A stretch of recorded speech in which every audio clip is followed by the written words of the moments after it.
125번 보겠습니다. 근본 기출이죠. 발문에서 대안을 묻고 있습니다. 자, 상황입니다. 대안을 묻고 있기 때문에 우리는 문제 해결 프로세스 관점에서 접근해야 되죠. 자, 문제가 있으면 원인을 찾아서는 그 대안을 개발하는 거죠. 그러면 대안, 원인을 제거하기 위한 방안이어야 합니다. 그래서 여기서 원인을 찾는 거죠.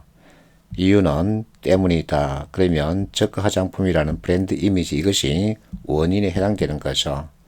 자, 원인을 찾았습니다. 그러면 그 대안은, 자, 저가 화장품이란 것은 결국은 제품 품질 관련 내용이죠. 그래서 답은 1번이죠. 이렇게 접근하면 이와 같은 것들 일일이 다 해석하지 않고 바로 답을 확정할 수 있죠. 그래서 내가 사부구성과 포스트앱을 여러분들에게 소개했던 거죠. 사부구성 맞다 그렇다 그러나 얘기는 왜냐하면 때문이다. 그러므로 따라서 여기서 왜냐하면 때문이다. 이것이 원인에 해당되죠. 그래서 내가 학생들에게 말합니다. 지문은 사부구성을 읽고 판단은 포스트앱으로 하라는 거죠. 126번 역시 방안을 찾으라는 거죠. 자, GMO입니다. 생태계 파괴되기 때문이다. 이것이 원인에 해당되죠. 그러면 이것을 짚어주면 되죠. 생태계 질서 파괴되지 않게끔 하는 방안을 찾으면 되죠. 이렇게 접근하는 거죠. 107번 자, 수능 문제인데 문제를 다루기 위한 연재 계획을 이렇게 잡아봤답니다. 여기 보니까 우리가 공부했던 사부구성 맞다 그렇다 그러나 내역은 왜냐하면 때문이다. 왜냐하면 때문이다 표현이 여기에는 없습니다. 그러면 어떻게 접근해야 될까? 자, 며칠 전입니다. 어떤 학생이 이와 같은 사진을 나에게 보여줬습니다. 조카가 초등학교 3학년을 합니다. 근데 이와 같은 것들을 공부하고 있다. 그래서 내가 펼쳐봤죠. 그랬더니 우리가 익혔던 포스트잇 관련 내용을 이렇게 공부하고 있습니다. 누가? 초등학교 3학년이. 보기 날씨가 따뜻해져서 반팔을 꺼냈다. 왜? 날씨가 따뜻해져서 무엇을 반팔을 여하튼 문해력 공부를 하고 있는 겁니다. 놀랍지요? 앞에 학생 얘기를 듣고서는 이 책을 구입해서 펼쳐봤습니다. 그랬더니 초등학교 3학년 사이에 여하튼 내용이 들어있다고 하더군요. 옛날에는 왜 당나귀로 짐을 날랐을까? 자, 이슈를 제시하고 있습니다. 그러면서 그 이슈에 대한 답을 이렇게 설명하고 있죠. 때문이다, 이유다. 이것은 우리가 사부구성을 통해서 익혔습니다. 그러면 다른 문장에서 왜 하는 것을 찾을 수 있어야 되죠. 잘 먹기 때문에 몸도 튼튼하기 때문에 쉽게 병에 걸리지도 않았다. 그래서 사람들은 당나귀를 활용했다 그 얘기입니다. 그러면 자, 때문이다. 이유란 표현 없어도 이와 같은 표현에서 왜라고 하는 그 뜻을 찾을 수 있는 거죠.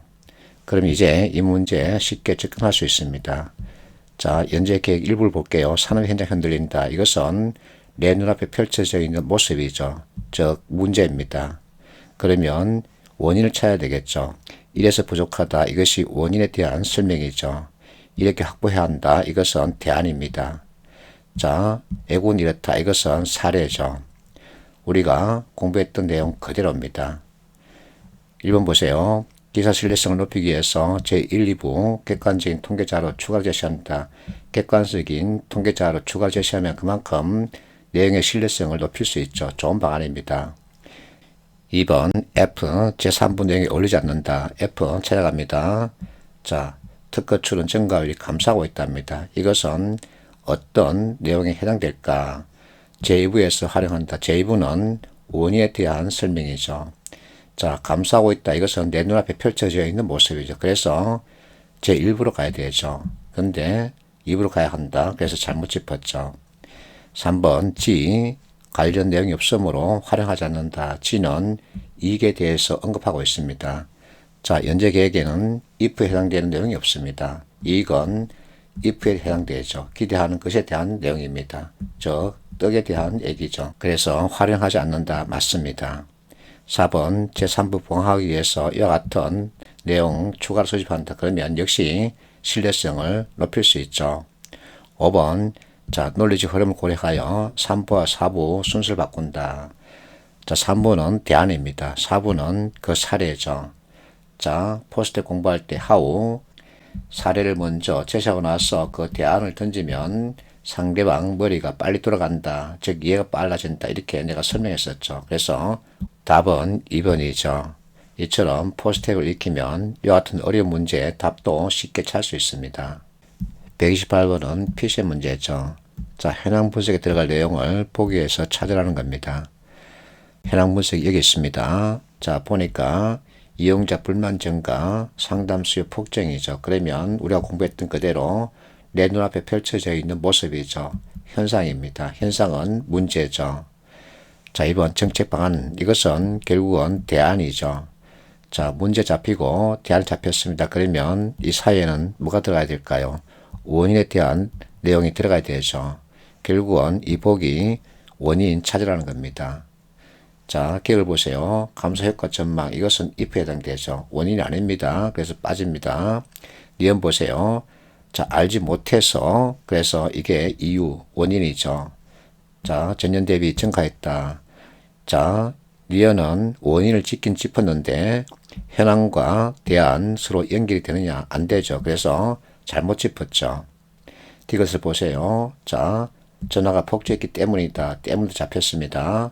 상담 수요 폭증이죠. 그래서 이것이 현황과 대안에 맞는 원인이죠. 그러면 해석하지 않고 답을 이것으로 정할 수 있습니다. 이게 바로 포스트의 힘이죠.